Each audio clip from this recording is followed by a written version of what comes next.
Eastern railway mains union के महामंत्री comrade Amit Ghosh जी का संबोधन। ये एक महत्वपूर्ण मुहूर्त है, बहुत महत्वपूर्ण। आप लोग सारे जो ईस्टर्न रेलवे से कोने कोने से आए, आप लोग हमारा जुझारू नेता,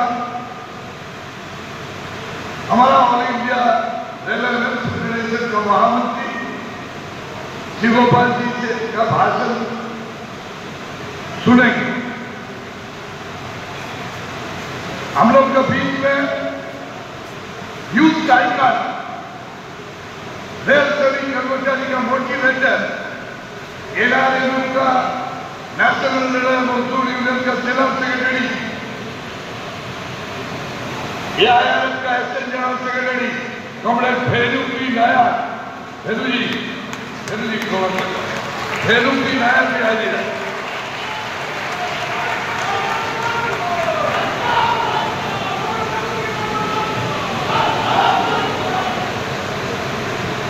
আমি আজকে কোনো ভাষণ রাখবো না, তার কারণ যে বহু সময় আপনাদের সামনে বলার সুযোগ পাই, তো সেই সময় সে কথাগুলো অনেকবার শুনেছেন। একটা আজকের দিনে আমাদের কাছে যে বিশেষ সমস্যা, সেই সমস্যা হচ্ছে যে सरकार विरोधी, सरकार का विरोधी जो बात करेंगे, कोई यूनियन का हो, बाहर का हो, खास करके लाल झंडा वाला आदमी हो, इसको देश द्रोही कर देता है। इसीलिए अब देखा आप लोगों ने, जहां हम लोग सोचते हैं हर प्रोग्राम में हमारा नेशनल फ्लैग हम लोग पहले उत्तोलन करेंगे। हर प्रोग्राम आज से जब तक हमारा डे प्रोग्राम होगा, हमारा देश का फ्लैग, हमारा देश माता का फ्लैग सबसे ऊंचा रहेगा। ये हम लोग शुरू किया। तो बांग्लाয় बोलले शिवगोपाल जी, बेलू की नया प्रवीणा जी प्रॉब्लेम হবে, তবু আমাকে বাংলায় বলতে হবে, কেননা দেবেশ ঠাকুর মোগল সালাই বলে একটা কবিতা লিখেছেন।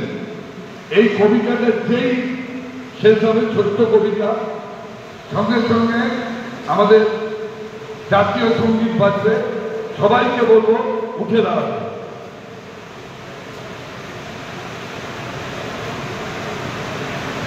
মোগলসরাই জংশন,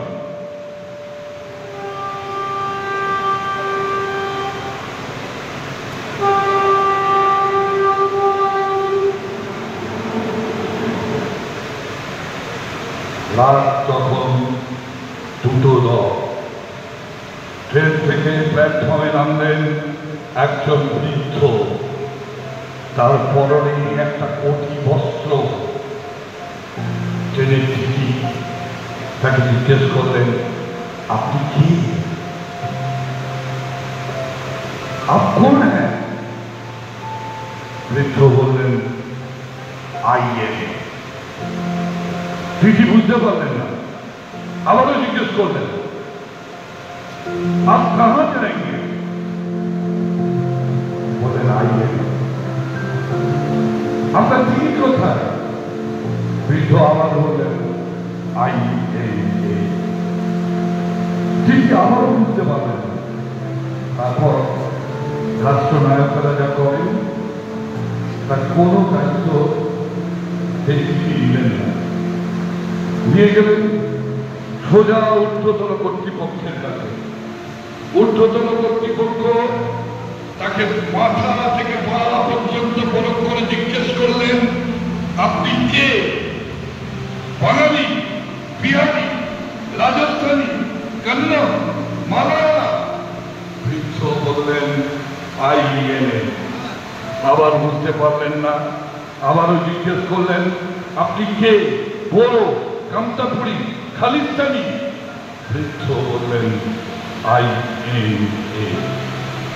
ঊর্ধ্বতন কর্তৃপক্ষ আবারও বুঝতে পারলেন না, বলেন দেখো তো ভালো করে সার্চ করে ওর শরীরে কোথাও কিছু লোকানো আছে কিনা, AK-47 কিংবা গ্রেনেড। শীতে রাতে যার শরীরে সামান্য একটা কটি বস্ত্র ছাড়া আর কিছু নেই, সে কোথায় লুকিয়ে রাখলেন এই মরণাস্ত্র? কিন্তু বুঝতে পারলেন না আমাদের ঊর্ধ্বতন কর্তৃপক্ষ। বলেন যাও সন্দেহভাজন হিসাবে রাত কাটাও জিআরপি থানার লকআপে। জিআরপি থানায় পড়ে রইল আমার নিরন্ন সদে, আমার বিপন্ন ভারতবর্ষ। রাত পারলে রেলের জমাদারনি দুটো পোড়া রুটি নিয়ে তার দিকে এগিয়ে দিলেন। बाबा अगर बुरा ना माने तो ये ग्रहण कीजिए। কতদিনের অনশনের পরে এই অর্থাসন বৃদ্ধের চোখ বেয়ে জল গড়িয়ে পড়ল। জমাদারনি বৃদ্ধকে জিজ্ঞেস করলেন, আপনি কি কাউকে খুঁজছেন? কাকে খুঁজছেন? আমার আত্মীয়দের, উনি বললেন। কারা আপনার আত্মীয়? বৃদ্ধ পকেট থেকে বের করলেন একটা হলদে হয়ে গেছে ছেঁড়া একটা কাগজ, পরপর 4টে নাম লেখা। তাতে প্রথম নাম মোহনদাস করমচাঁদ গান্ধী, আমাদের জাতীয় পিতা। আপনি কি খুঁজছেন? কখন পাবেন ইনাকে? এই সময় দরকার গো, এই মানুষটিকে আজ বড় দরকার। মোহনদাস, তুমি না বলেছিলে দেশে হিংসা থাকবে না? আরেকবার এসে বলো মোহনদাস, দেশে হিংসা থাকবে না, রক্তপাত থাকবে না। হিংসা বলো, হিংসা চারিদিকে। আর আমার সর্বাধিনায়ক সুভাষচন্দ্র, তুমি যখন বলেছিলে দিল্লি চলো, আমি তোমার কাঁধে হাত রেখে দিল্লি গেছিলাম, তোমার কাঁধে হাত রেখে যুদ্ধ করেছিলাম, তোমার কথা শুনেছিলাম, কি বিশ্বাস পেয়েছিলাম তোমার প্রতি কথায়। আজ আবার তুমি ফিরে আসতে পারো না? বলো, তুমি ফিরে আসতে পারো না? বলতে পারো না সেই যুগে সুভাষচন্দ্র? সর্বাধিনায়ক,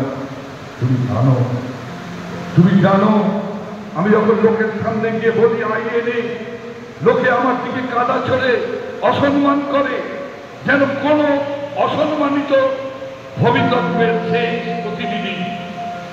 নেহেরুজি 47-এ যেদিন উড়িয়ে দিলেন আমাদের দেশের জাতীয় পতাকা, আমি ছিলাম সেই দিন লাল কেল্লার সামনে। নেতাজি, তুমি মধ্যরাতে শুনেছিলাম তোমার প্রতিটা কথা, আস্থা পেয়েছিলাম সেই দিন তোমার কথা।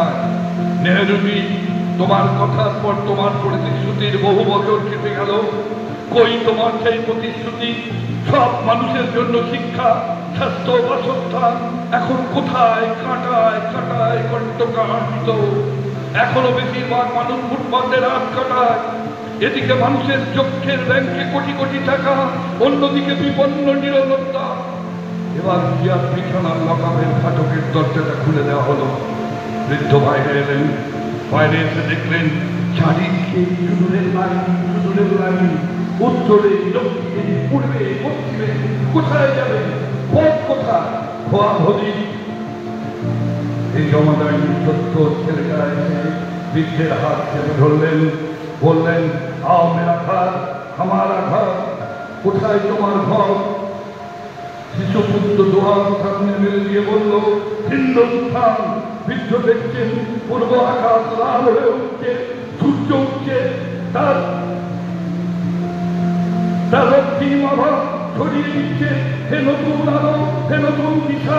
বৃদ্ধ উচ্চারণ করলেন, জবাবনা সংঘাতনা কর্তব্যম মহাজ্যোতি ধন্বন্তরিং সর্বপাপক্ষরম পুনরহিত জীবতম।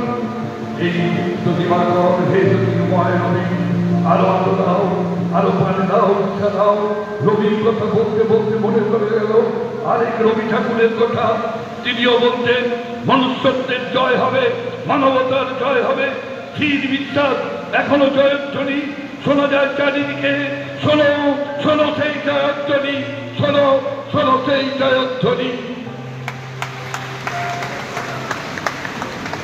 जनगण मन अधिनायक जय हे भारत भाग्य विधाता पंजाब सिंध गुजरात मराठा द्राविड़ उत्कल बंगा विंध्य हिमाचल यमुना गंगा उच्चल जलधि तरंगा तग शुग नामे जागे तग शुग आशीष मांगे गाये तब जय गाथा जनगण मंगलदायक जय हे भारत भाग्य विधाता जय हे जय हे जय हे जय जय जय जय हे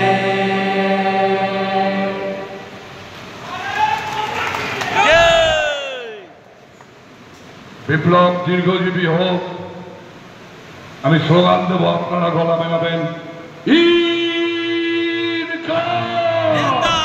জিন্দাবাদ দুনিয়া